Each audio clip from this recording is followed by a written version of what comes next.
Dai mengakui sesuatu yang tidak terjadi kepadamu, laisa minal muru'ah, itu bukanlah minal muru'ah, dari wibawa atau kehormatan. Ma'ama, serta pada apa-apa bihi yang ada di dalam dalik, minal wizri, adalah dari sebagian dari dosa. Jadi cabang iman yang ke-66 menerangkan tentang husnul huluk, bagusnya akhlak atau berakhlak. Kepada siapa? Ya tentu kepada sesama, kepada Allah dan Rasulnya. Akhlak kepada siapapun itu, kepada hewan sekalipun kita tetap berakhlak, ya. Kepada yang berakal ataupun yang tidak berakal harus tetap berakhlak. Kepada Allah berakhlak. Bagaimana berakhlak kepada Allah? Malu. Malu ketika kita banyak diberikan nikmat, kita tidak pernah bersyukur. Kalau nggak bersyukur berarti tidak berakhlak. Kepada Rasul, bagaimana berakhlak kepada Rasul? Ya.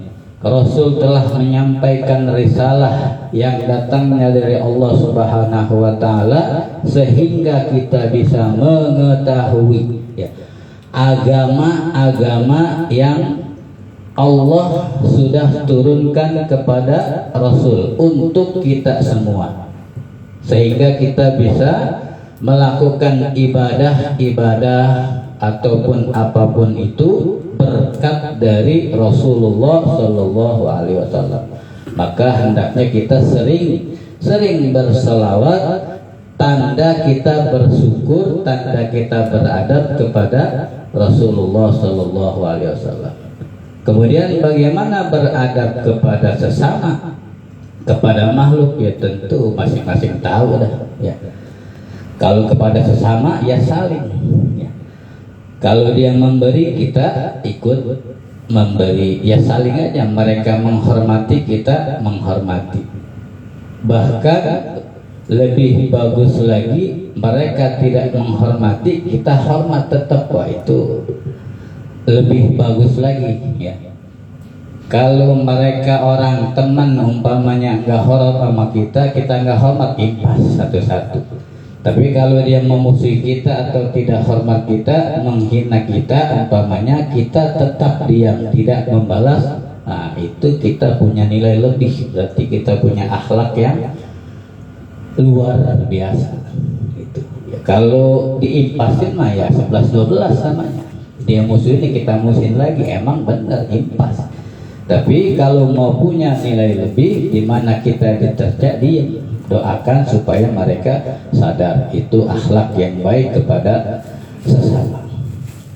Kemudian di sini akhlak juga sebagian akhlak diterangkan, wa iyyaka, takutlah kamu, antadai, jangan kamu mengakui sesuatu yang tidak pernah terjadi kepadamu, ya. Fa inna dzalika laisa minal muru'ah, karena sesuatu itu yang tidak pernah terjadi kepada kita kemudian kita mengakui melakukannya, ya. Laisa minal muru'ah, itu tidak berwibawa, tidak punya muru'ah. Muru'ah itu wibawa, kehormatan. Umpamanya kita dituduh zina, dituduh mencuri, ya. Kalau emang kita tidak melakukannya, ya jangan kita mengakui kita zina atau kita mencuri atau kita apapun itu, ya. Bagian dari maksiat yang dituding orang kepada kita, jangan kita akui. Kalau kita ngakuin padahal kita tidak melakukannya, dosa kita. Kenapa? Karena menghilangkan muru'ah, ya. Jadi menghilangkan wibawa kita sendiri. Dosa dipukulin orang lagi. Iya, iya. Jadi kalau emang kita nggak melakukan sesuatu, dituding yang buruk umpamanya, ya, dituduh yang enggak sesuatu yang buruk, ya. Kalau memang kita tidak pernah melakukannya, ya jangan kita mengakui yang dituding oleh orang lain. Itu ya. Kalaupun mereka tidak percaya ya diam aja udah. Yang penting kita tidak pernah mengakui apa yang mereka tuding ya. Supaya apa? Supaya kita terhindar minal muru'ah ya. Supaya kehormatan kita tidak hilang, wibawa ya.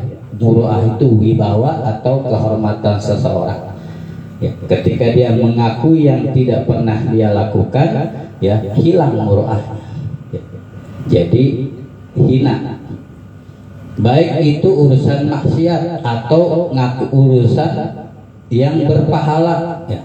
Urusan-urusan yang baik nggak pernah melakukan, ngaku melakukan, apalagi nggak pernah sedekah umpamanya, nggak pernah bantu orang, dia ngaku pernah bantu orang begini sama ya, sama, hilang muruah juga itu. Bukannya lebih baik, lebih hilang lagi muruahnya. Kenapa? Karena dia berbohong supaya dia dipuji orang, lebih hina lagi kalau begitu ya.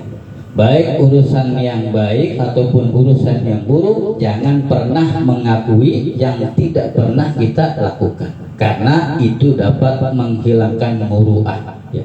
Laisa minal muru'ah. Jadi kita nggak punya wibawa ya.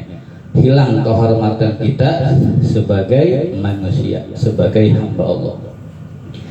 Kemudian wa in rumita bi syai'in mazmumin, ketika engkau dituding ya, bi syai'in dengan sesuatu mazmumin yang tercela ya, yang terhina umpamanya, paskut, maka diam aja, maka diamlah kamu, wala tukirru ala nafsik, dan jangan kamu menetapkan atau mengakui ala nafsika atas dirimu, bima lam tab'al, dengan sesuatu lam tab'al yang tidak pernah kamu lakukan, mimma dari apa-apa, musibah yang dinisbatkan ilaika kepadamu ya.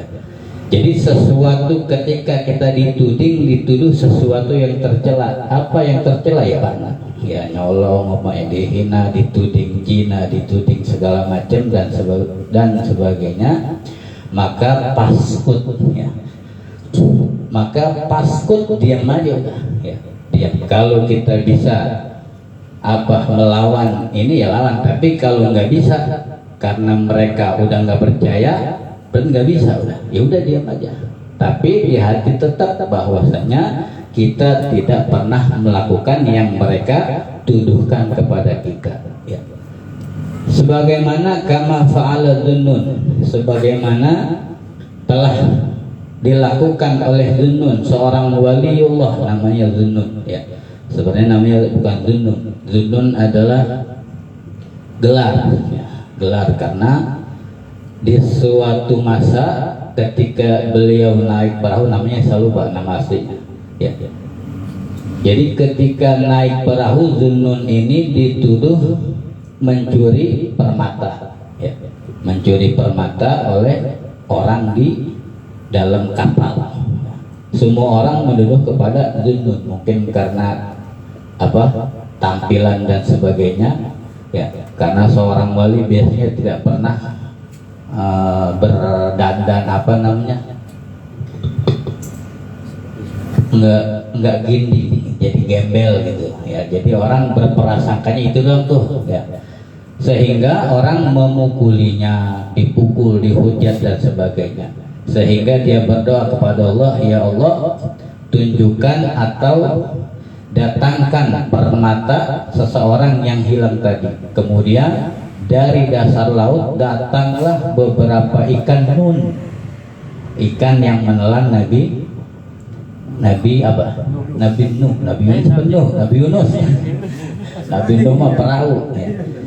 Datang ikan yang pernah menelan Nabi Yunus, namanya ikan nun namanya. Jadi ada beberapa ikan bawa permata ya. Bawa semua ikan itu bawa permata ya. Maka diambillah satu permata, diberikan kepada orang yang kehilangan ya. Semenjak itu Dhunnun, imam itu, wali itu dijuluki Dhunnun, orang yang punya ikan nun ya. Padahal namanya bukan Dhunnun ya. Jadi Dhunnun ini pernah difitnah ya. Itu bukan masalah ikan, pernah difitnah masalah ajarannya, ya. Kama fa'ala Zunnun ma'al Mutawakkil di zaman Khalifah Mutawakkil, ya, di Mesir, ya. Jadi Zunnun ini pertama kali yang membawa aliran tariqah tasawuf, pengenalan kepada Allah Subhanahu wa taala. Pertama kali ilmu ma'rifat itu dikenalkan oleh Zunnun, ya. Jadi ketika ilmu ma'rifat itu dikenalkan oleh Zunnun, namanya ilmu baru, ya. Ilmu ma'rifat kan ilmu yang enggak ada di syariat, ya. Ya begitu ibadahnya kadang-kadang, makanya dituding zindik, kafir zindik Zunnun ini oleh masyarakat di daerah Mesir di sekitarnya, bahwasanya ajarannya menyimpang dari syariat, ya. Namanya ilmu ma'rifat, ya. Contoh Siti Jenar, Al-Halad, kan keda-keda aja ajarannya, ya. Jadi ilmunya banyak yang bertentangan dengan syariat, sehingga Zunnun ini dituduh kafir zindik, ya. Dituduh kafir zindik sehingga dimasukkan ke penjara oleh Imam Mutawakkil, Khalifah Mutawakkil saat itu, ya. Kemudian hina sa'alahu amma yaqulun nas, ketika ditanya oleh Khalifah Mutawakkil si Zunnun ini dari tentang ajarannya, amma yaqulun nas, sebagaimana manusia mengatakan kepada engkau wahai Zunnun bahwa engkau ini adalah orang yang telah membawa aliran sesat, ya, mengajarkan aliran sesat, kata para manusia. Apakah itu benar yang terjadi? Amma yaqulun nas bihi min ramyihi, dari tuduhan-tuduhan manusia bahwasanya mereka manusia menuduhmu dengan tuduhan zindik, kafir zindik, karena telah mengajarkan ajaran yang bertentangan dengan syariat. Faqala kemudian menjawab, Faqala kemudian berkata, ya Zunnun, ya Amirul Mukminin, wahai Khalifah, ya, pemimpin orang-orang mukmin, maksudnya Mutawakkil, ya, Amir Mutawakkil. In kuntula, jikalau saya, kata Zunnun kepada Khalifah Mutawakkil, in kultula, jikalau saya mengatakan tidak, faqad kadzabtun nas, maka saya telah berbohong annas kepada manusia. Kenapa? Karena mereka sudah kadang menuduh saya kafir zindik, ya. Kalau saya mengatakan saya tidak kafir, maka saya berbohong kepada mereka yang menuduh saya. Kenapa? Karena dia tidak percaya, maka dia akan menganggap saya bohong, gitu. Serba salah. Wa in qultu na'am, jikalau saya berkata iya, jikalau saya berkata iya, na'am kadzabtu ala nafsi, maka saya membohongi diri saya, bahwa saya ini benar, ajaran yang saya bawa benar, bukan ajaran yang menyesatkan. Nah, makanya serba salah. Kalau saya katakan saya tidak membawa ajaran yang tidak sesat, mereka tidak percaya, dianggap saya bohong. Kalau saya katakan iya, saya membawa ajaran sesat, maka saya membohongi diri sendiri, gitu. Itulah wa in qultu na'am kadzabtu ala nafsi. Kemudian karena seorang khalifah ini punya wawasan agama yang kuat, maka mengertilah Khalifah Mutawakkil ini akan keilmuannya Syekh Zunnun ini, ya. Pastahsana Amirul Mukminin, kemudian Amirul Mukminin Syekh Mutawakkil ini melepaskan atau mengerti melepaskan Syekh Zunnun ini, ya, untuk dibebaskan dari penjara, dari tuduhan-tuduhan manusia bahwasanya mereka telah mengatakan bahwasanya Zunnun ini adalah pembawa ajaran sesat, ya. Akhirnya Pastahsana Imam Syekh Mutawakkil, seorang Amirul Mukminin, khalifah pada zaman itu, melepaskan Syekh Zunnun, ya, untuk dibebaskan. Waradduhu mukriman ila Misra, kemudian dikembalikan atau dipulangkan Syekh Dunnun ini oleh Khalifah Mutawakkil ila Misra ke kota Mesir secara mukriman, terhormat. Ya. Jadi dibebaskan oleh Syekh Mutawakkil karena bahwa ajaran yang dibawa oleh Dunnun ini adalah benar adanya, ya. Gitu menurut Syekh Mutawakkil, karena Syekh Mutawakkil bagian dari orang alim juga, bagian dari orang yang alim juga. Kemudian dilepaskan oleh Syekh Mutawakkil, dipulangkan ke rumahnya di kota, di kampungnya, masih daerah Mesir juga.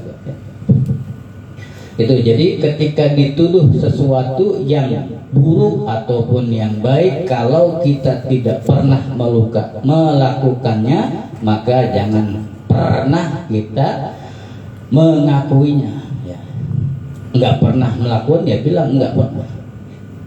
Kalau kita tidak pernah melakukan kemudian mengakui pernah melakukan, maka di situ ada wizrun, ada dosa, sekaligus menghilangkan muruah, ya, muruah kita atau kehormatan kita. Nah, kalau udah begitu kita haram jadi saksi. Makanya dalam ilmu hadis, ya, kalau hadis nyampe ke orang yang suka bohong, yang suka nggak pakai peci, itu hadisnya dhaif, padahal benar dari Rasul, ya. Kenapa? Syaratnya kurang, yaitu nggak ada muruah. Makanya kalau ngawinin orang itu saksi harus orang-orang yang bukan fasik, yang orang yang terhormat, ya. Bukan terhormat itu bapak lurah, bapak camat, bukan. Terhormat di sini orang yang punya muruah, setiap harinya nggak pernah bohong, kemana-mana tutup aurat, pakai peci, pakai sendal. Itu bagian dari kehormatan seorang muslim. Jadi jangan bangga saksi kawin disaksiin sama lurah, pasek orang mah banyakan korupsinya, banyakan tanda tangannya. Kita nggak dibagi.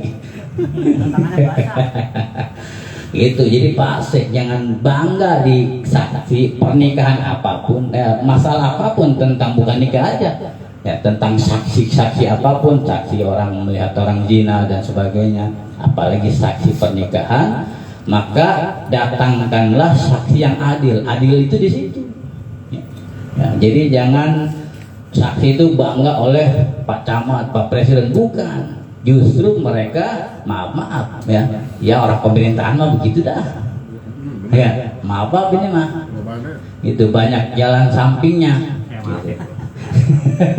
Banyak jalur tikus. Makanya fasik. Jadi nggak sah nanti pernikahannya atau apapun ketika orang yang menjadi saksi itu bukan orang yang terhormat, nggak punya muruah. Itu dibahasnya dalam kitab fikih, ya, fikih. Di sini mah enggak, ini tasawuf, ya, ilmu tentang adab. Tapi kalau syarat saksi ya begitu, harus adil, harus punya muruah, ya. Itu kita nggak pakai peci aja udah hilang muruah sebetulnya, ya. Nggak pakai peci, suka nyeker, ya. Orang biasa, ya, orang syariat. Beda sama kewalian. Kewalian mah jangan suka ini, mau nyeker mau apa bebas. Lain ilmunya, Pak, makomnya lain. Ini orang kita nih, orang syariat, ya. Kalau kita suka nyeker, nggak pakai peci, ya, pakai celana sedengkul, itu muruahnya hilang. Nggak punya muruah, wibawa, kehormatan. Yang begitu-begitu nggak bisa jadi saksi. Apalagi fasik, ya sholat iya, ya maksiat iya, gitu. Makanya kalau nyari saksi, ya, untuk pernikahan, untuk apapun itu cari yang adil, yang punya muruah, ya. Yang ya maksiatnya jarang lah, kebanyakan lebih banyak taatnya. Maksiat mungkin ada, tetap namanya manusia, tapi enggak setengah-setengah atau lebih banyak maksiatnya ketimbang ibadahnya, gitu. Itu namanya muruah, kehormatan atau kewibawaan. Ustaz, itu terkait Syekh Dunnun, pengalaman pribadi, berhadapan dengan seseorang mengaku dirinya sendiri telah ma'rifatullah. Iya. Ya, untuk ukuran zaman sekarang ini mengakui dirinya ma'rifatullah itu seperti itu bagaimana? Ya itu tadi. Kalau dia mengakui, ya, padahal dia nggak makrifat, apalagi hilang muruah, dosa besar. Makanya nggak ada dalam kewalian orang ngaku-ngaku saya udah ahli ibadah, saya udah bisa lihat gaib, saya sudah ya. Kalau ngaku siapapun bisa. Nah terkait dengan hubungan cabang iman yang ke-66 ya, akhlak kita ini berhadapan sama dia ini bagaimana Ustaz? Ketika kita berhadapan dengan orang yang mengaku dirinya marifatullah. Iya, biasa aja nama berhadapan, berhubungan, bergaul mah biasa. Artinya mereka ya jangan dipercaya. Siapapun itu yang ketika dia mengakui dirinya, mengakui ahli ibadah kah, mengakui segala macam lah. Dalam kewalian tuh nggak ada ngaku-ngaku. Bahkan kewalian lebih condong dia menyembunyikan apa-apa yang ada di hatinya. Umpamanya hatinya sudah makrifat kepada Allah, justru dia sembunyikan, jangan sampai orang tahu. Ya, Pak pura-pura gembel lah, pura-pura apalah, padahal seorang wali besar. Kenapa? Dikhawatirkan ketika dia sudah istiqomah kemudian ketahuan oleh manusia. Orang kita mah nggak boleh lihat orang alim, orang yang punya karomah sedikit langsung sujud cium tangan, dikit-dikit minta doa. Nah orang kalau udah begitu takutnya hatinya berubah gitu. Tadinya istiqomah makrifat kepada Allah, gara-gara diciumin tangan, dimintain air dan sebagainya, timbul lagi rasa-rasa bangga, ujub dan sebagainya, hilang lagi kewaliannya. Begitu wali mah ya. Jarang, makanya nggak ada wali ngaku-ngaku, nggak ada dari tahun itu sampai sekarang nggak ada. Justru namanya wali dia sembunyikan yang ada di hatinya. Cuma Apoy Paang sama ini ngaku jadi wali. Dari gendong yang ngaku Apoy Paang sama keluarga itu ngaku. Ya kalau kita berhadapan ya biasa aja namanya bergaul. Cuman ya yang begitu-begitu ya. Kalau udah hilang muruahnya udah berarti nggak bisa tuh dijadiin saksi, dijadiin apa. Karena kalau benar, sekalipun benar nggak ada dia ngaku-ngaku, nggak pernah mengakui dirinya alim, dirinya pinter, dirinya sebagaimana apapun itu yang pengen diakui. Ya. Padahal itu tercela juga sebenarnya. Itu bukan hanya ujub tapi sombong. Kalau ujub adanya di hati, orang nggak tahu. Ya. Kalau ujub tuh merasa paling benar, orang nggak ngomong. Tapi kalau udah mengakui sombong. Sebagaimana iblis ya. Iblis anak apa kata iblis di Qurannya ya, pokoknya kalimatnya saya lebih baik gitulah, saya lebih pintar, saya lebih ketimbang Nabi Adam. Nah, itu kalau dia jadi imam termasuk fasik kagak? Jadi imam ya. Kalau ukuran syariat imam mah yang penting bacaannya tartil itu aja. Masih bisa jadi imam, masih bisa orang fasik masih bisa jadi imam karena umumnya fasik juga kebanyakan. Karena kebanyakan makmumnya fasik juga. Untung Ya. gua nggak keselak. Balik lagi ke makmum kalau begitu. Untung gua nggak keselak. Tapi urusan imam nggak masalah, imam sholat maksudnya. Ya, imam sholat nggak masalah. Yang penting bacaannya kan imam yang pertama bacaannya dulu. Ya. Dari pertama bacaannya, yang kedua umurnya, yang ketiga alimnya baru. Lihat-lihat aja. Ya kalau ada yang alim ngapain yang fasik kan gitu. Cari yang emang nggak fasik, yang alim yang boleh fasik. Kalau emang nggak ada lagi ya nggak masalah. Ya sesama fasik gitu. Jangan main dorong-dorongan udah lu aja. Ya artinya kalau kita mengakui diri kita benar, diri kita ini jago, itu namanya sombong. Sombong bagian dari sifatnya setan, itu tidak disukai oleh Allah Subhanahu wa Ta'ala. Sekalipun benar orang itu alim, ya. Kalau andai kata nggak benar, hilang muruahnya hilang. Tuh, lanjut. Kemudian wa idza sana'a laka khadimuka. Ini akhlak. Wa idza sanaka apabila membuatkan laka untukmu khadimuka siapa pelayanmu. To'aman akan makanan, wa ataka dan membawa khadim pelayanmu kepadamu bihi dengan to'am. Fa ajlishu ma'ak, maka dudukkanlah dia ma'ak bersamamu. Fa'in aba, sekalipun dia nggak mau membantah. Wa ta'addaba, dan dia merasa malu karena beradab, nggak mau karena beradab, merasa malu, merasa nggak pantas. Fa'adzikhu, maka cicipilah hu akan pelayan kamu minhu dari makanan itu. Wala buddha, dan wajib walau lukmatan, sekalipun hanya lukmah, sekepelan, sesuapan.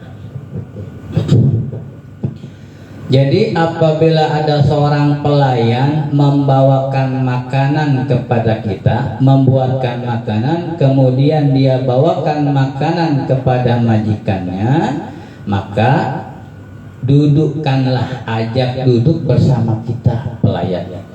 Ajak duduk bersama kita, bersamamu. Fa'in aba, apabila dia nggak mau, wa ta'addaba, dan dia merasa malu, nggak pantas duduk sama majikan umpamanya, ya. Fa'adzikhu, maka tetap kamu harus wajib fa'adzikhu, memberikan dia supaya mau mencicipi makanan yang dia bawa. Wala buddha, dan itu wajib walau lukmatan, sekalipun hanya lukmah itu sekepel. Ya bahasa kita sesuap lah, sekali makan. Nah itu wajib, itu adat, ya. Adat kepada pembantu ataupun pelayan kita. Ketika dia membawakan makanan, maka ajak duduk bareng, ya, supaya dia mau makan sama kita. Andai kata dia malu, nggak mau karena merasa nggak pantas, tetap harus kita berikan, kita suapin. Atau nggak mau disuapin, dia suruh dia mencicipi makanan yang dia bawa, ya, walaupun hanya lukmatan sehuapan. Nah itu adab yang baik gitu. Itu kepada pelayan. Artinya apa? Tidak ada orang yang tinggi merasa hebat, ya. Sehingga Rasul sama pelayan aja kudu tetap harus sama, harus sederajat. Artinya pelayan itu disuruh duduk bersama, makan sama majikannya. Itu Rasul yang nyuruh, ya. Bagian dari adab husnul khuluq.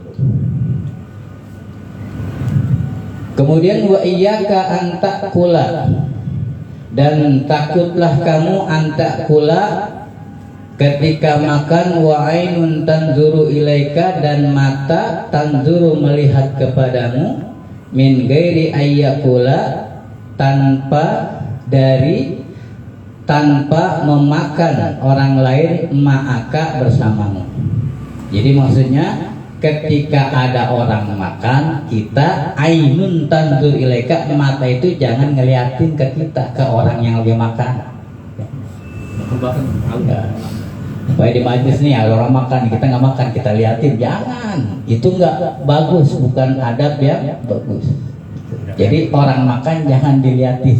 Ya. Kalau ada orang makan, melengos aja melengos. Ya. Kecuali ditawarin. Ngeliatin tiram-tiram lagi gitu. Ya, kecuali ditawarin, emang ngarep. Ya. Itu bagian dari adab. Ya, jadi kalau ada orang makan, mata kita jangan tertuju kepada orang yang makan. Kemarin saya makan kebuli dilihatin dulu. Iya. Dan aku juga lagi makan. Sama-sama makan itu. Itu, ya. Itu bikin orang ribet, ya. Bikin orang makannya tadinya jadi malu, makannya pelan-pelan. Gagal fokus itu. Bang lu nggak malu saat dia makan begini sih. Nggak berhenti. Biasanya makan 3 jari, biasa makan 5 jari, dilihatin jadi 3 jari, kan lama ada. Biasanya makan 5 jari, karena dilihatin jadi 3 jari. Tetap aja. Malah begituin tuh. Ya, jadi gitu. Kalau orang-orang makan jangan dilihatin. Kemudian wa idza akalta ma'a jama'atin, ketika engkau makan bersama jamaah, bareng-bareng makan, umpamanya ta'aman wahidan, akan satu makanan, senampan makan berempat atau berlima, fakul mimma yalik, maka makanlah mimma yalik, apa-apa yalika yang ada di hadapan kita. Ya, jangan ke jebrang. apalagi nganterin tulang kemarin. Nampan di mana tulang dianterin ke kita. Lepas juga kagak. Terima aja padanya udah bagiannya. Lah kenapa kita nganterin tulang? Jetukar.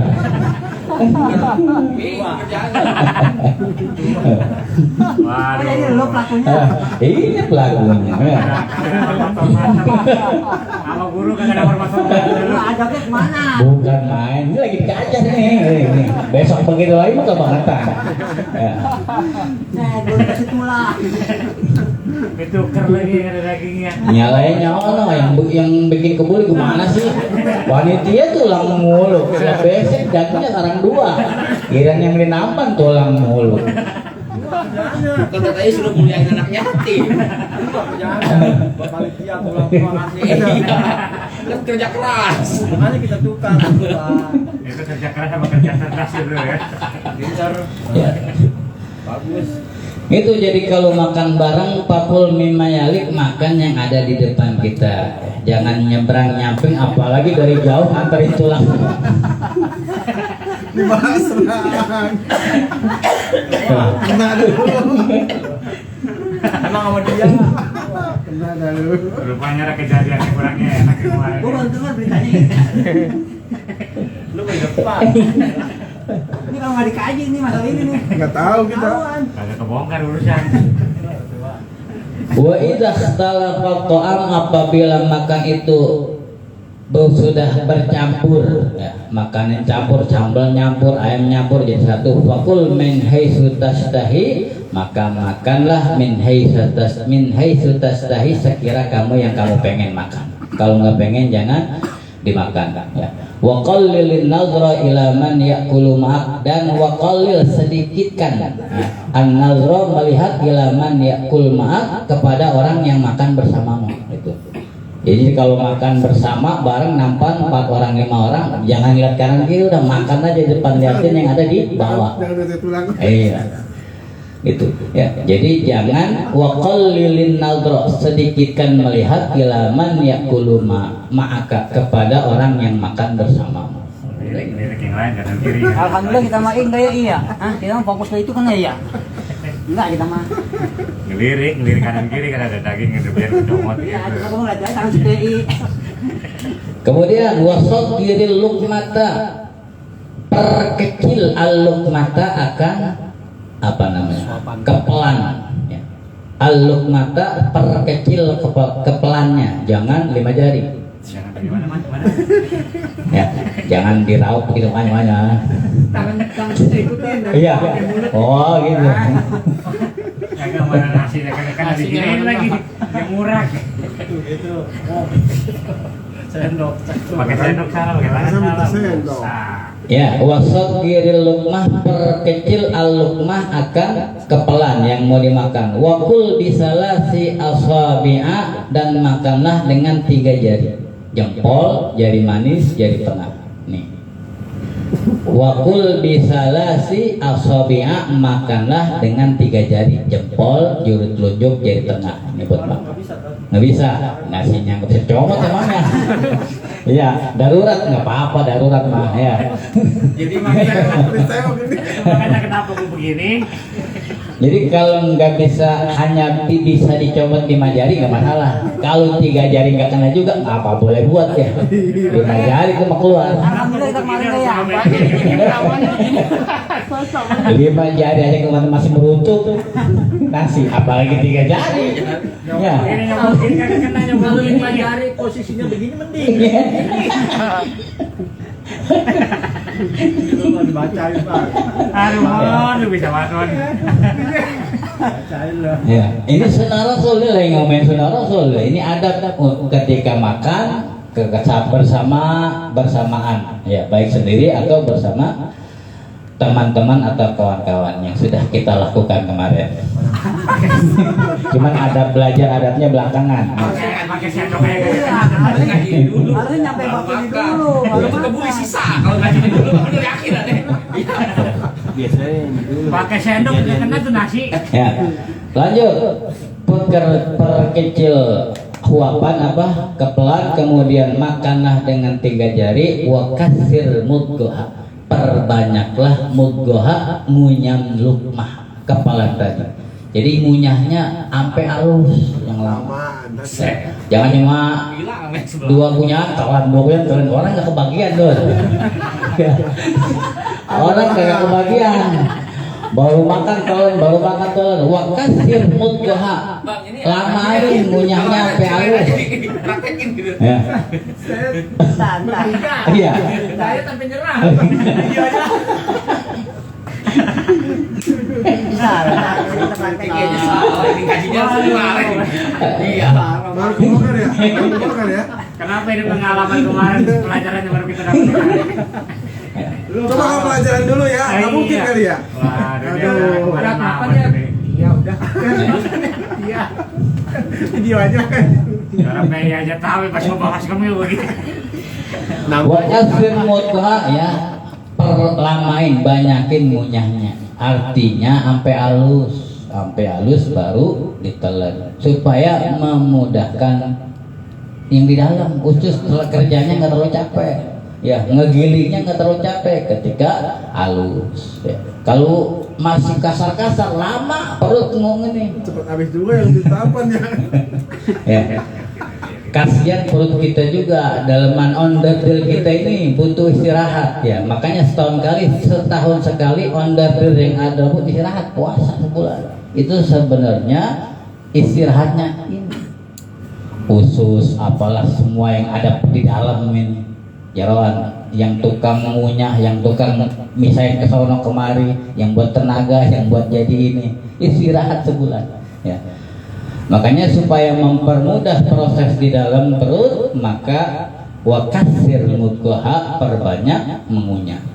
Wala tasra' fi luqmatin ukhra, jangan mengambil kepelan yang lain hatta tabtali al-ula, sebelum ditelan kepelan yang pertama. Jadi udah habis dikunyah baru ngambil lagi. Jangan ini belum habis, ini udah nyomot lagi. Jangan semuanya itu mah. Habis ini. Iya. Wah, ini mah kerjaan kita semua ini mata. Bisa. Dahsyat ini pembahasan. Bukan main ya.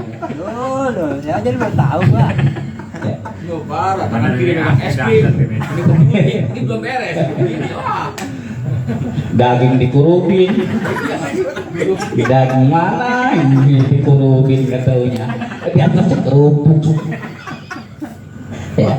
Baru ketahuan ini. Ya. Jadi jangan dulu ngambil kepada comotan yang kedua sebelum tertelan comotan yang pertama. Ya. Kemudian wasammi, sebut Allah akan nama Allah inna qat'i awali kulli luqmatin, ketika pertama kali mengunyah comotan yang pertama ya. Jadi sebelum ketika habis nyomot ya, kemudian masuk ke mulut mau dikunyah, inna qat'i awali kulli luqmatin, baca bismillah ya. Bismillahirrahmanirrahim baru kunyah. Jadi habis ngambil kemudian masuk ke mulut, sebelum gigi ngunyah baca wasammillaha, sebut nama Allah, bismillahirrahmanirrahim ya, itu. Kemudian wahmadillaha fi akhirih, bacalah hamdalah atau baca alhamdulillah fi akhiriha, di terakhir kunyahan. Sebelum ditelan baca alhamdulillah dulu ya. Jadi nyomot masuk ke mulut, sebelum dipapak baca bismillahirrahmanirrahim baru mapak. Kemudian setelah mapak dipapak halus baca alhamdulillah dulu sebelum ditelan ya. Baca alhamdulillah sebelum ditelan, setelah baca alhamdulillah baru ditelan ya. Itu ada keterangan dijahakan gitu. Apanya? Tadi baca bismillahnya. Dijahar boleh, di hati boleh ya. Bisa lah nggak peran bismillahirrahmanirrahim, nggak penyembur ya. Jadi nyomot, kemudian ketika sebelum dipapak baca bismillah, kemudian setelah rapi dikunyah sudah halus, wahmadillah fi akhiriha, baca hamdalah atau alhamdulillah fi akhiriha, di akhir kunyahan ya. Idza talaqtaha, kemudian setelah kamu menelannya, uskurhu, baca asyukrulillah. Tuh, makanya benar begitu nih. Ya, kita juga nggak ngapain sebenarnya. Bacain doang. Ya. Lah kapan bakal kenyang gitu. Tapi ini memang harus ilmu. Lah siapa tahu nanti lambat laun kita bisa praktekin. Kalau udah tua udah nggak kuat ini kan bisa pelan-pelan. Ya sekarang hendaknya sekarang, karena itu apa? Itu adalah sunnah Rasulullah. Sunnah Rasulullah jangan disembarangin, walaupun hanya kecil. Ya, bagi kita kecil, bagi Rasul tidak. Itu banyak sekali manfaatnya, banyak sekali sir-sir, rahasia-rahasia yang terdapat di sunnah-sunnah Rasulullah. Walaupun sekedar sunnah, nggak masalah. Emang nggak dosa, cuma nggak ada muruahnya kita gitu. Nggak bermuruah, asal jadi minum, asal jadi. Ya. Minum itu kan sama sunnah Rasul. Minum itu 3 kali tegukan. Bismillahirrahmanirrahim, teguk, alhamdulillah. Bismillahirrahmanirrahim, teguk, alhamdulillah. Bismillahirrahmanirrahim, alhamdulillah. Itu minum Rasul. Sebotol sekaligus bismillah terakhir lah. Lagi di pertengahan baru ingat. Kata Rasul, selama itu air ada di perutnya, ya, ketika dia minumnya seteguk bismillah, lapin teguk alhamdulillah sampai 3 kali, ya, maka haram dia untuk maksiat kepada Allah selama air itu masih ada di perut. Tuh hadisnya. Di sini nggak ada, ya, ada di hadis yang lain. Di hadisnya begitu, ya, haram dia untuk maksiat kepada Allah. Ya. Tuh, kemudian idza ibtala'taha ushkurhu haitsu innahu sawwagaka iyyaha. Ya. Jadi setelah kita sebelum memapak baca bismillah, perbanyak mapaknya, kemudian setelah halus sebelum ditelan ucapkan alhamdulillah. Kemudian setelah mengucapkan alhamdulillah baru ditelan. Setelah tertelan maka usykurhu haitsu innahu sawwagaka, maka bersyukurlah kepada Allah. Dengan apa? Dengan kalimat asyukurulillah.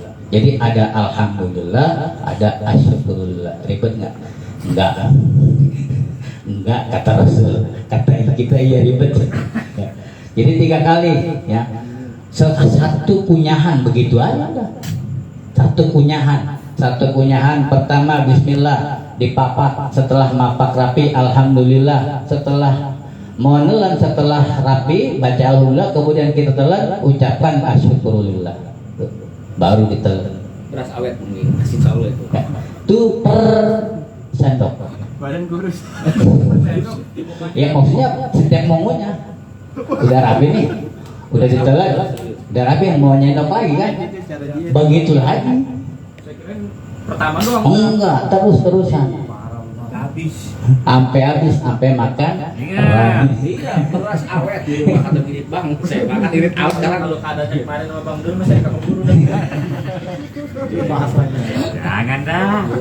Coba. Ya. Jadi uskurhu, setelah tertelan waskurhu, ucapkan asyukurulillah, syukur untuk Allah. Haitsu innahu, kenapa? Karena innahu sawwagaka, Allah sudah memudahkan kamu iyyaha, akan menelan itu makanan yang sudah dikunyah. Coba kalau dikasih apa tuh? Jangan kasih penyakit ini yang amandel, boro-boro bisa nelan. Iya. Nah, itu yang waktu ada yang ketulangan udah ribet banget itu. ya apalagi itu nggak baca itu. Kalau baca itu mah insya Allah nggak ada yang ketulangan, yakin pasti. Ya. Kenapa? Tulang juga halus dikunyah. Ada ketulangan begini waktu itu. Ya. Yang keluar. Yang keluar. Padahal kambing lu gede-gede tulangnya, tapi ketulangannya. Ya. Itu jadi kenapa ucapkan asyukurulillah, karena sawwagaka iyyaha, Allah memudahkanmu iyyaha, akan ia luqmah, makanan yang dikunyah tadi untuk masuk bisa ditelan. Itu makannya Rasulullah Shallallahu Alaihi Wasallam. Mudah-mudahan kita bisa mengamalkannya, karena di situ ada sir, ada rahasia min asraris sunnah, dari rahasia-rahasia kesunahan. Kemudian dikit lagi nih tentang makanan habisin. Habis ini ya benar. Wah beda nggak habis sebenarnya, cuman tentang nerangin ini doang. Panjang bener ini. Ini panjang. Kemudian wa beda bil milhi, mulailah makanmu itu bil milhi dengan garam. Wahtim dan tutup bil milhi dengan garam. Ini ya kamu. Jadi kalau makan siapin dulu nih garam sepiring kecil. Ya, caranya gimana? Tutul pakai jari, masukin ke lidah, punyam-punyam habis baru kita makan.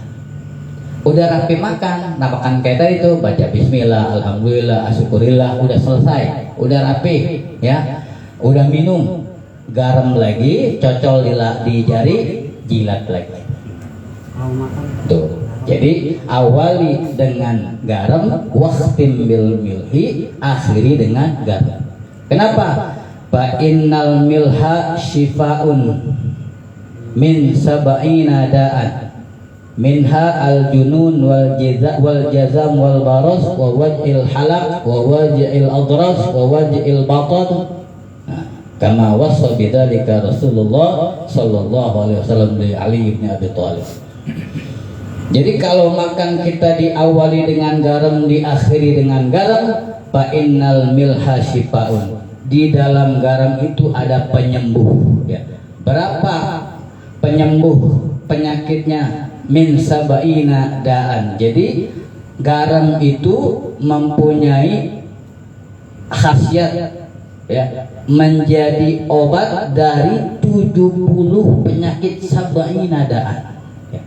Cuma ini nggak diterangin semua, yang diterangin cuma mana minha diantaranya al-junun, gila, penyakit gila. Tuh Majid kalau makan nih garam dulu.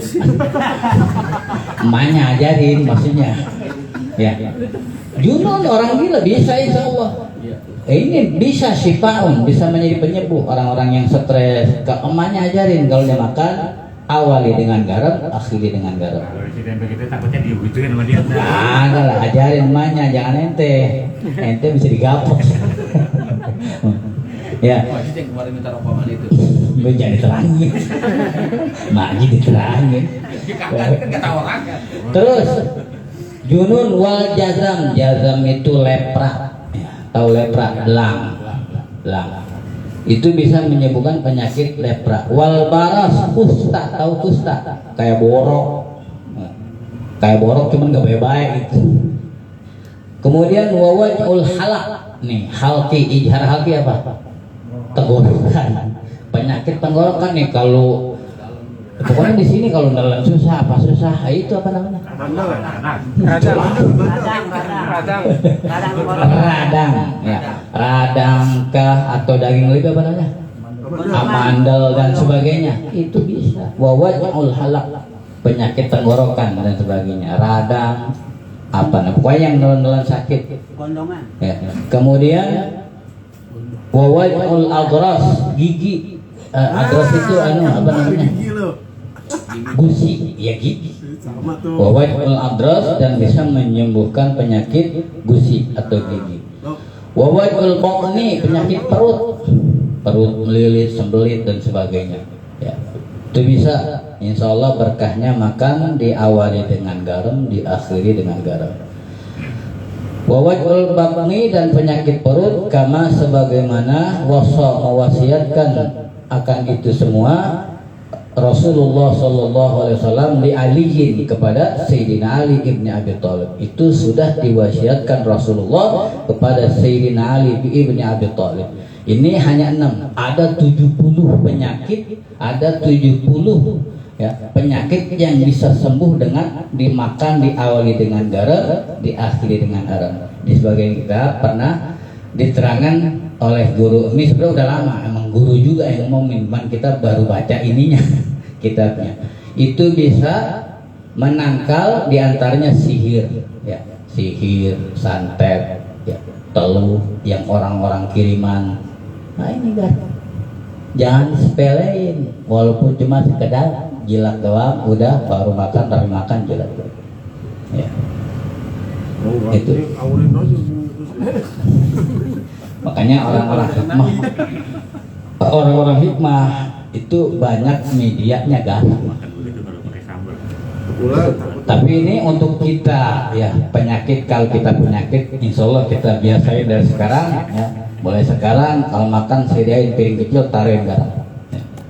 Sebelum makan pakai garam dulu, tapi makanya tadi ya, sebelum nelan bismillah, sebelum ngunyah baca bismillah, udah hancur baca alhamdulillah, udah ketelan baca asyukurulillah. Tiga tadi setiap kali kunyahan gitu ya. Kalau ini benar dilaksanakan ya, tapi kalau makanya begini mau Allah alam dulu ya. Ya, kalau makanya begini garamnya tahu berhasil tahu gak itu ya.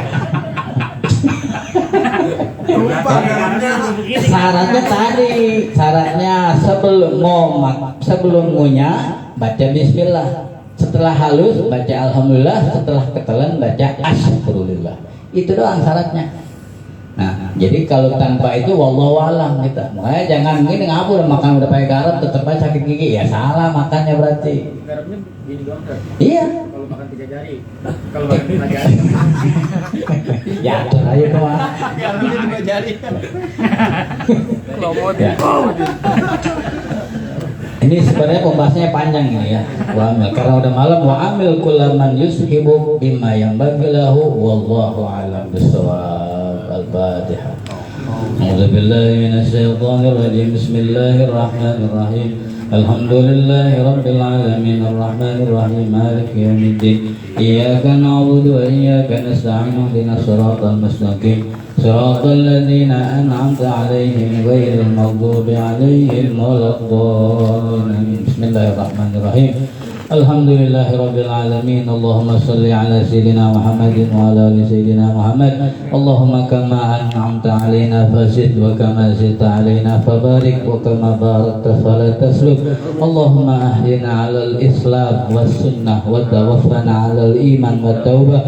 Allahumma ij'alna wa ahlana wa auladana wa dhurriyyatana wa talamidana min ahli al-ilmi wal khair wa la taj'alna wa iyyahum min ahli al-jahli wad dhair wa ja'alna wa iyyahum min ibadikal muttaqin waj'alna wa iyyahum min ibadikas salihin waj'alna wa iyyahum min warasati jannatin na'im. Rabbana atina fid dunya hasanah wa fil akhirati hasanah wa qina adzabannar.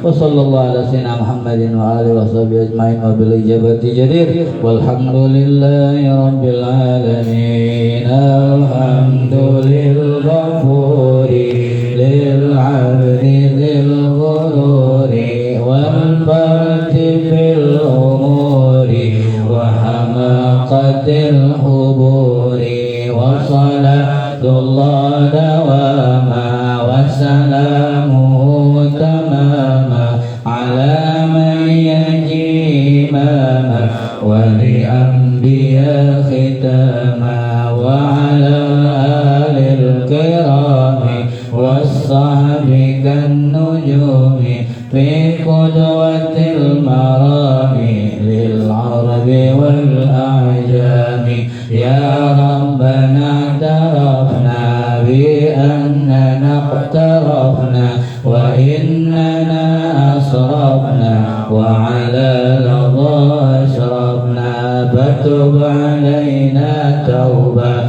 taghsiru kulla hawba wastur lana al-awrati wa amin ar-rawati waghfir li walidina rabbi wa mauludina wal ahli wal ikhwani wa sairil khillani wa kulli dhi mahabba aw jiratin aw sohba wal muslimina ajma'in. Rabbi asma fadla wa judan manna la biktisabin minna bil mustafa rasuli nuhda bi kulli suri. Salla wa sallam rabbi alaihi anzal habbi wa alihi wa sahbi idada tashi sahbi walhamdulillahi